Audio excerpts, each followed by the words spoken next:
Hello everyone, this is Rajesh Sengupta and we are here in the last installment of our lecture on colonial interventions and Khadi. So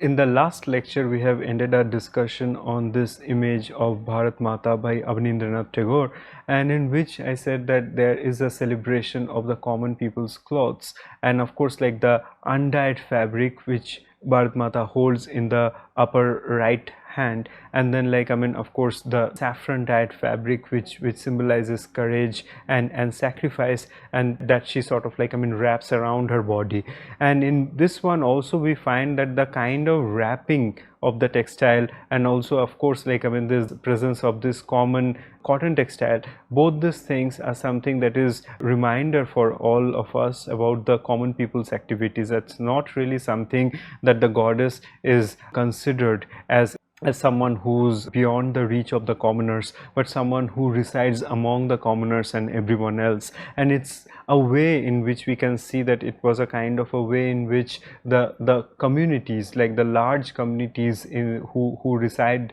in Bengal and part of the Indian subcontinent, were sort of identified with an image like this. And how this image was thoughtfully created, we can also compare it with some of the 19th century images of the goddesses and god figures and so on. So in the left side of the image, left side of the slide, we have an image of goddess Lakshmi by Raja Ravi Verma, and this images, as we know that they gained momentum in the late 19th century, and Raja Ravi Verma's this both the oil paintings and the oleograph prints, they were highly popular, and that is how they also came to sort of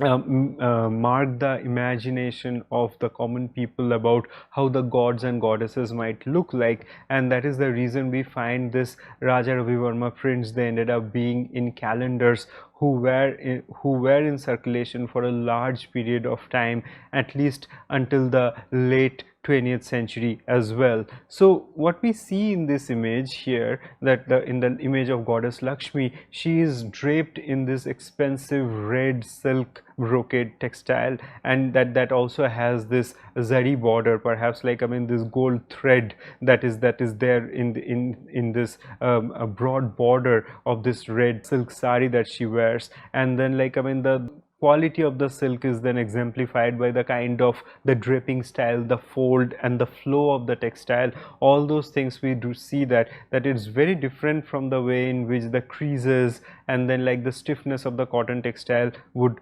be. So in this case, what we see that this visual figure of goddess Lakshmi with all the jewelry, and then with this expensive silk sari, that the idea of the goddess is something that is hailed as beyond the commoner's reach. So the commoners would look up to this figure and pray for prosperity, but the thing is, there is no attention towards bringing the figure to the realm of the commoner. And for its context, the context is very different. But when we sort of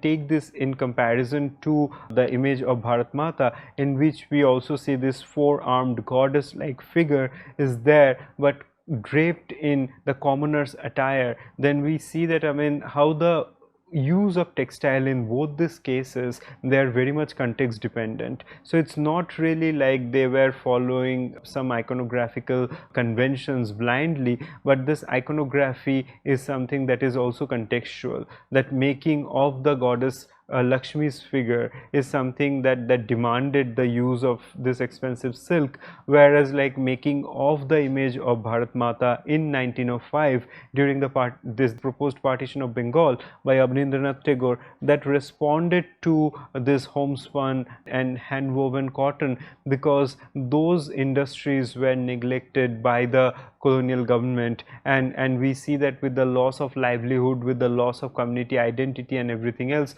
all of them, they went back to this kind of craft making which served the common people. And that's the reason a celebration of the commoner's textile was indispensable in this case. As we see that the interest in commoners' fabric and costumes is something that is a strategic move in the early 20th century, it was eventually taken up by the prominent nationalists, and it was posed as an anti-colonial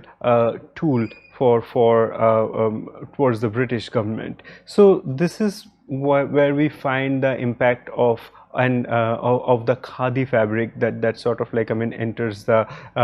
narrative. So there is this we see that as this kind of like activities that started in the early 20th century in terms of celebrating the commoners fabrics, and the kind of like the artisanal sectors that they spoke about there is this unorganized and small scale artisanal industries in which like hand spinning is done, hand weaving is done, and then like mundane fabrics are created. It was something, this very mundane idea of supporting the livelihoods is something that was taken up by Mahatma Gandhi in the 1920s, and when like he sort of initiated the khadi movement in around 1922. And in during this time we find that what he sort of proposed was to go back to some of the ideals which were perhaps like this pre-colonial ideals of making textiles. And by that what I mean is again going back to like this hand spinning, hand weaving activities in which the household members would take part in hand spinning, and then like the weaving would be done there. And by that it's not just about like making things with hand, but then also strengthening the connection to the community, and then understanding that from where the raw material comes, and then also sort of like utilizing it for the community purposes, for the purpose of the people who reside in those areas and beyond. So this is something we find that what Gandhi proposed, it was on the surface it was a very simple act that to make hand spinning possible in the household, in the small setups. But then if we see the significance of it, it was actually a powerful tool of resistance which sort of like could overturn this industrial advancement, and then like the advancement of the mill-made cotton which was spreaded across the country, and then how this sectors of textile making, mostly like this hand spun, hand woven textile making was neglected and suppressed by the colonial government for the benefit of the mill owners in Western Europe. So Gandhi's strategic move of implementing the khadi textiles and for the commoners was something that gained momentum in the 1920s. And we see that it was very much associated with, it's not just about textile, but it was very much associated with the idea of self-sufficiency. So self-sufficiency is this idea we find that before colonial period Indian subcontinent, we find that with the thriving trade and like the cultural activities and everything else, we find that there are those self-sufficient models which were there in many of the in the villages and in regions and so on, in which we find that agriculture, artisanal activities, and then like their market and everything else all were interconnected, and people would know each other. And that is how like the bond between the people within a setup would be strong, and that is how like people would know about from where all the materials they come from, and like who all are involved, and having like a much more sort of a close relationship to the land and its culture, and like the specificities of the region. So with like the mill made, with the advancement with the advent of the mill made cotton which were sent from Europe to India, like this tie between like this tie between the cotton producers, spinners, ginners, weavers, and so on, those were broken. And then like this Gandhi's idea about like sort of going back to this pre-colonial ideal about self-sufficiency was actually to sort of rebuild this chain. And that is the reason we find that it was not just like making the khadi fabric which was significant in this case, but it was actually kind of reconfiguring this bond between people and bond between various stages of production which was lost in the colonial period in the late 19th century. Gandhi's attempt was to sort of bring back some of those ideals of those production, and how those kind of ideals can actually contribute immensely to the nation building. So nation is also this idea we find in the Gandhian thoughts, that the villages are something that was understood as the site of the nation, where many of this kind of like, I mean, the artisanal activities, farming and everything that take place. And the villages can also be understood as those self-sufficient units which can serve model for self-sustainment of an entire nation. So this is the reason we find that how this kind of simple and mundane acts of making khadi, like making hand spinning and weaving, all those things can contribute immensely to the making of this new nation that all these nationalists have imagined, that will be free from the rule of the British. Now, Gandhi did not stop with the Khadi movement in the 1920s, but then he sort of like, I mean, took that further with the salt satyagraha in the 1930, and then later on. So during this time, he again focused on something that is very mundane, and that is about making of salt. So what we find that during this time, that making of salt was definitely prohibited, and the like, I mean, even though we had all the resources from, like, I mean, making of the salt from the sea water and so on, but like, I mean, for the prohibition, like the Indians had to rely on, like, I mean, salt and everything else on the British administration, or like, I mean, the producers who are approved by the British administration. So this is again, it's a way in which Gandhi saw that the basic rights of the people in India were snatched by the colonial administration. So even if like the resources are available in India or in the Indian subcontinent, but those resources could not be sort of utilized by the Indians. So what he did, Gandhi, he marched to this one particular I mean, of course, like, I mean, which is known as the Dandi March, and like, I mean, to this spot Dandi in Gujarat, and like, I mean, picked up salt from the ground, and that is how, like, I mean, this entire like movement of, like, I mean, salt satyagraha started. That he proposed that this salt can be produced by the Indian by this mundane act, and by doing that, again, we can go back to like this idea of self-sufficiency, which he already proposed to do with making our own textile. And with these things, we find that, I mean, Gandhi was jailed for this action, and then of course, like, I mean, all his followers were discouraged highly, but then, like, I mean, this kind of activities, they gained momentum, and eventually they became a very important tools or weapons for the anti-colonial resistance. Now, when we talk about khadi cotton, then what kind of, like, I mean, cotton we are talking about here? So this is an image of khadi cottons, and of course, like, I mean, these are contemporary ones, but one can see that, I mean, we are talking about, like, I mean, hand spun, hand woven cotton, in which both the warp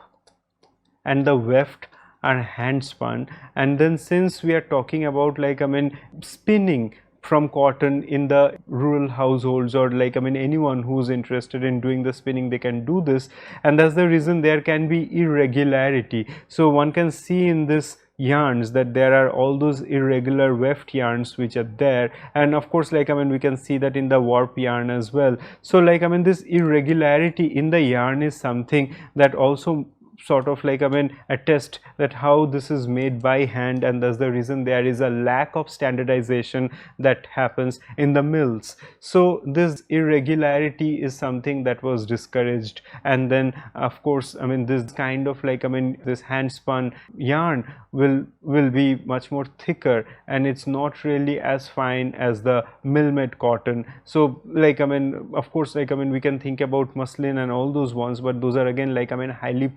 prized textile making, and not available for the commoners. So to sort of, like, I mean, to oppose the mill made cotton production, we find that the followers of Gandhi and many other nationalists, they have proclaimed that even if this kind of khadi cotton, they look coarse and not really as attractive and as super fine as the mill made cotton, but still they have the touch of the people who are there, who reside in the same land. And then like I mean the kind of technology which are used for weaving this cotton fabric is also indigenous, which is also related to the land, and that is the reason more than anything else that one needs to sort of like I mean support them. But that said, we also know that how the khadi cotton, like with this irregular yarn, and even though sometimes they look coarse and sort of like I mean not as fine as the mill made ones, they are much more comfortable and suited for this tropical hot and humid climate that we have in the Indian subcontinent. So those are the reasons we find that this is not just it is not just a tool for the anti-colonial resistance, but it is also something that is very much suited for the land in, I mean, of course, like in the Indian subcontinent. So these are the kind of issues we find, that why, what kind of textile we are talking about when we say khadi, and why this kind of textiles were also hailed by Gandhi and the other nationalists during this time period. Now we also see that I mean during this time that Gandhi's the activity of like I mean prioritizing khadi, and we have also seen that I mean how Gandhi himself had sort of did this spinning and then like I mean making his own yarn. And during this time, from at least from 1917, we find that he had established a number of this ashrams, or the ashram setup, like for example we see in Sabarmati in Gujarat, where we see that the ashram, the Gandhi ashram, Sabarmati ashram that came up, and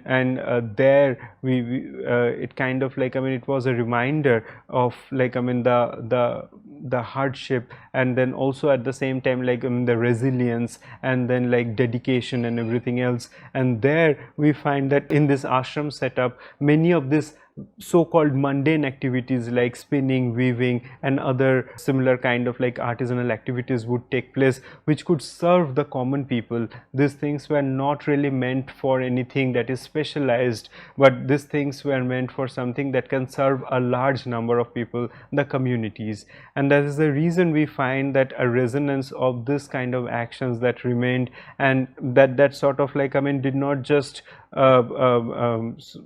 made its significance evident in the during the colonial period, but also after the independence of India. So in this time, what we also find that in this act something was prioritized, and that is the act of making. So in terms of like I mean understanding that what is making, what we see that in Gandhi's actions, that it was not really like the final product which came out of like hand spinning and hand weaving was prioritized, that we all knew that the final product will probably not be visually enticing. They will just be very common fabric, like I mean which are used by people on a day-to-day basis. But then like the action, like the set of actions which were involved, the intention for sort of driving these actions, all those things were much more important than the final product. And that is something we can also see, that I mean this idea of making is something that became a very important part of Gandhi's philosophy. And we can also see that how this idea of making, and in respect to studying textile, is something that is also prioritized in the recent scholarship in art history. So we can clearly see that there are certain kind of parallels, sort of like I mean look at them, that how today when we sort of move away from the idea of assessing textiles through its final product, and instead of that we sort of prioritize the idea of making, the role of the communities, materials, techniques, and then like of course the actions which are involved in making these textiles. So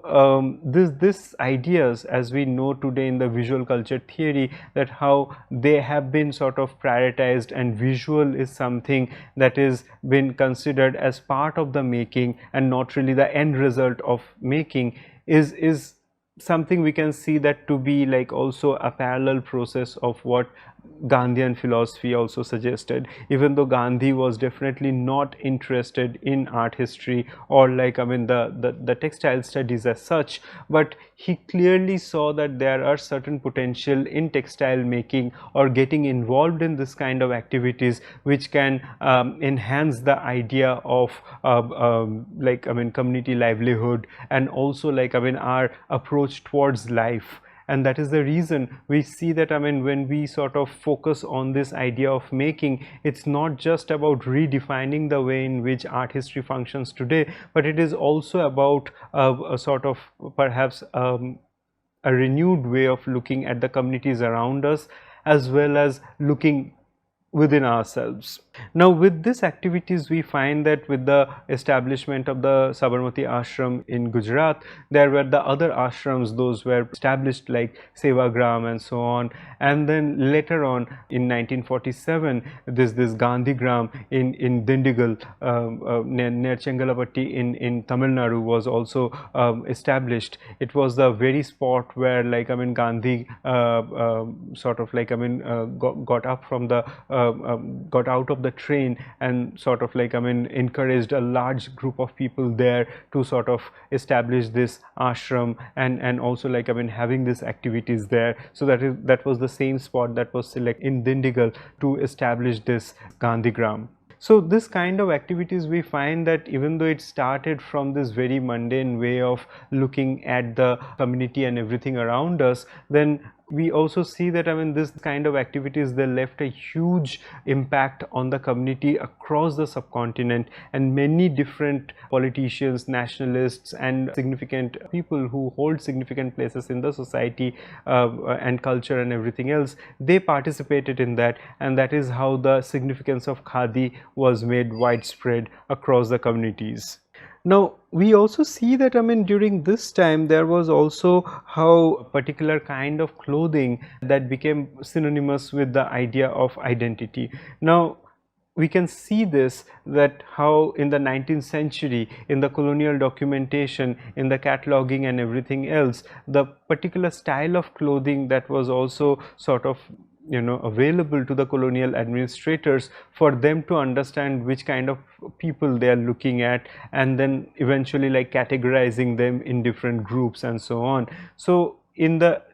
early 20th century until the mid 20th century, and later on after the independence of India as well, we see that particular kind of clothing was definitely prioritized by the social elites, and then the significant political figures and social reformers. And here in this image we have two prolific activists, that is Kamala Devi Chattopadhyay and Sarojini Naidu, and both of them, we see them to be there who are dressed as commoners. So even though both of them were social elites, but we see that they have embraced the fabric or the dressing style of the commoners, and it's a continuation, I'd say, that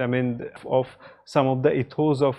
course of Gandhi, but also some of the resonance of Bharat Mata's image that we have seen in the early 20th century by Avnindranath Tagore, in which we see that there was a need for the prominent personalities to associate themselves with the commoners, and that is the reason that a deliberate embracing of the commoner's costume in their body, that became a part of defining their identity. So this is something we find that a large group of the politicians, nationalists and social reformers, they would embrace this kind of attire and so on. So this is, we see that the homegrown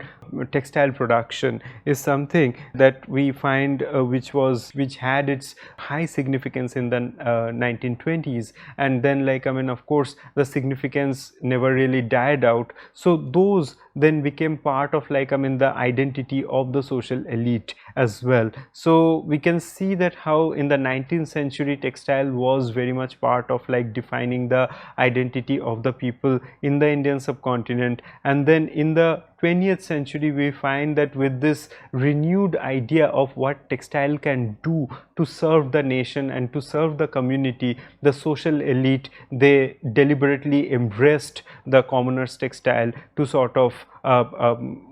to sort of like account or like to counter the kind of the use of textile that we have seen in the 19th century. So in the 19th century, if we see like the use of textile by the or in the colonial archives, and to show that how common people in the Indian subcontinent, they wear different kind of textile, it was a way for the administrators to understand that this is what the role of textile is to define the community identity. And then in the 20th century, we find that the nationalists, these prominent personalities, they embraced particular kind of textile to show that this is their identity. So taking charge of their own bodies and actions and identity was very much associated with the kind of textiles they would wear. And that is the reason we find that in both cases, clothing and identity, in the colonial archives as well as in the nationalist struggle, that clothing and identity, they remain very important. But then we can also see the underlying politics in both these cases are very different, and that says something about the expanse in which like textiles operate in the society. And the significance of khadi is something we will be sort of like continue to explore in the later modules as well. So just to sum up the session, I'd say that textiles, if we see in the colonial interventions and also in terms of khadi and making of textiles in the nationalist context, we find that a number of different concepts are actually associated with textiles in the 19th and 20th century, and those would be that how collection, making archives, and then construction of community identity, all those things in the colonial archives, we can find them to be associated directly or indirectly with either textiles or textile making. And then we also see that how the same textile is used by the nationalist, by these prominent figures, to pose a threat to the colonial government. So textile becomes important both for to serve the colonial government to understand that the community identity and so on, and then the same textile we can find all are like made in India in the unorganized sectors, and the same kind of textile will find them to be used by the nationalist leaders and so on to sort of like redefine their identity. So in all these cases, we find that textiles can be used, or like textiles can be read in many different ways. One can read it as a tool for resistance, but also one can read it that how textile was very much part of like subjugating people, suppressing the voices, or categorizing them in different groups. So all those things are possible. It is not just one way to look at the textiles which were produced in the Indian subcontinent and how they were related to the state politics, but there are many different ways in which we find that textiles have manifested and then made their presence felt for different group of people. Thank you.